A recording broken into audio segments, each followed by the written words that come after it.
सारे बैठे हुए हैं, तो वहाँ पर हाथ अंदर करके जाइए। ये आजकल ये आए हुए हैं जिनको थोड़ा-सी एलर्जी होती है, ग्लव्स वगैरह से एलर्जी है, तो ये अच्छे हैं, ये इसमें ये है कि आपको हवा भी लगती रहती है और ख़ारिश भी नहीं होती, एलर्जी भी नहीं होती, तो ये लेके भी पहन सकते हैं। और जिनको यहाँ तक भी एलर्जी है, वो ये यहाँ तक भी पहन सकती हैं, ये अलग से मिलते हैं। जिनके अबाए के ज़ाहिर है, ये अबाया आप देखें आस्तीनें ऊपर जा रही हैं, तो ये इनके लिए बड़ी अच्छी चीज़ है जो ये हम पहन सकते हैं, जिनको एलर्जी ना हो। वरना अपनी चादर ऐसी ले लें कि जहाँ से गुज़र हो वहाँ पे ज़रा-सा हाथ को अंदर कर लें और पहन लें। खुद भी लगा सकते हैं, खुद भी लगाने में कोई हर्ज नहीं है, ये तो बहुत अच्छा है। अच्छा जी, रोज़े का बता रही थी मैं।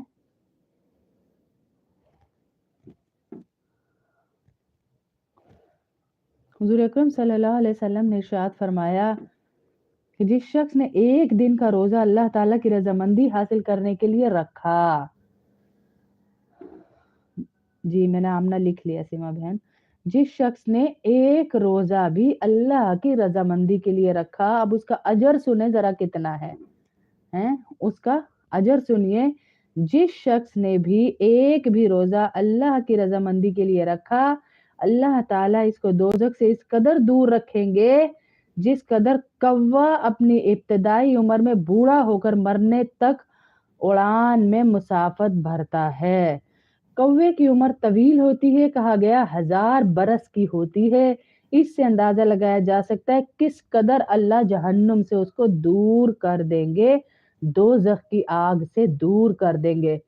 एक रोज़े पर, एक रोज़े पर, जो खालिस अल्लाह और रखते ही हर बंदा अल्लाह के लिए है जी। कौन देख रहा है हमें? हमारे पास फ्रिज है, खाने हैं, सब कुछ है, घर में तो कोई नहीं, लेकिन हम अल्लाह ही के लिए भूखे हैं ना। इसीलिए मैं कहती हूँ जब हम अल्लाह के लिए हलाल छोड़ सकते हैं अल्लाह के हुक्म पर, तो हम हराम क्यों नहीं छोड़ सकते? हम गैर महरम पे नज़र डालना क्यों नहीं छोड़ सकते? हम बेहयाई क्यों नहीं छोड़ सकते? हम गीबत क्यों नहीं छोड़ सकते? जिसको अल्लाह के नबी सल्लल्लाहु अलैहि वसल्लम ने कहा, अल-गीबतु अशद्दु मिनज़-ज़िना। किसी की बेटी बेटा ज़िना करता हो हम उससे कितनी नफ़रत करते हैं। तो अल्लाह के नबी ने कह दिया गीबत ज़िना से भी बदतर है, बराबर नहीं बदतर है। अशद्दु बदतर है मिनज़-ज़िना। क्यों नहीं छोड़ते?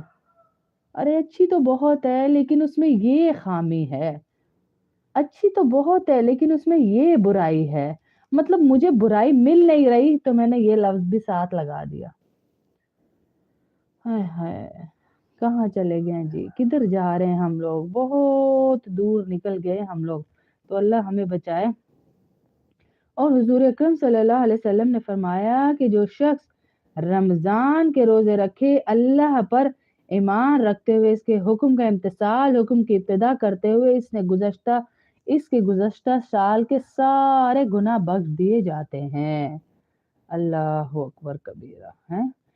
हुज़ूर अकरम सल्लल्लाहु अलैहि वसल्लम का इरशाद है, अस्सौमु जुन्नह, रोज़ेदार के लिए रोज़ा सुपर और ढाल है, सुपरा और ढाल है। सुपरा यानी किसी चीज़ के लिए यूँ जो प्रोटेक्शन शील्ड पहनी जाती है, जैसे आपने देखा होगा फौजी हैं, बुलेट प्रूफ पहनते हैं, जिसके अंदर गोली नहीं जा सकती, देखा है ना आपने?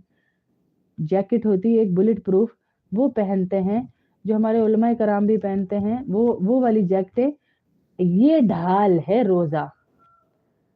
अब मैं जब गीबत कर देती हूँ रोज़े में, रोज़े के अंदर एक उस ढाल के अंदर, उस शील्ड के अंदर, उस जैकेट के अंदर एक सुराख हो जाता है। जब मैं किसी की भी बदनज़री मोबाइल पे कोई गैर महरम देख लिया, दूसरा सुराख हो गया, क्योंकि रोज़ा सिर्फ़ मैदे का तो नहीं है ना जी। हाथ, मुँह, ज़बान, आँखों सबका रोज़ा है। इंशाअल्लाह मैं ज़रूर दुआओं में याद रखूँगी और आपको मैं सूरह मुज़म्मिल भेज दूँगी इंशाअल्लाह। तो रोज़ा ढाल है, यानी रोज़ेदार और रोज़े की वज़ह से दुनिया में शैतान के शर से बचना और इसके हमलों को रोकता है और आखिरत में दोज़ख की आग से महफूज़ रखता है। अल्लाहु अकबर कबीरा। अल्लाह आपको अपने बच्चों की खुशियाँ दिखाए हिना बहन। अल्लाह आपके शौहर की बरकतें दे आपको, आमीन अल्लाहुम्मा आमीन। इज़्ज़तें दे आपको, हर तरह की बीमारी से महफूज़ रखे और शिफ़ा दे अल्लाह, आमीन अल्लाहुम्मा आमीन। जिन राहों से आप लोग गुज़रे अल्लाह उन राहों में बरकतें दे, आमीन अल्लाहुम्मा आमीन।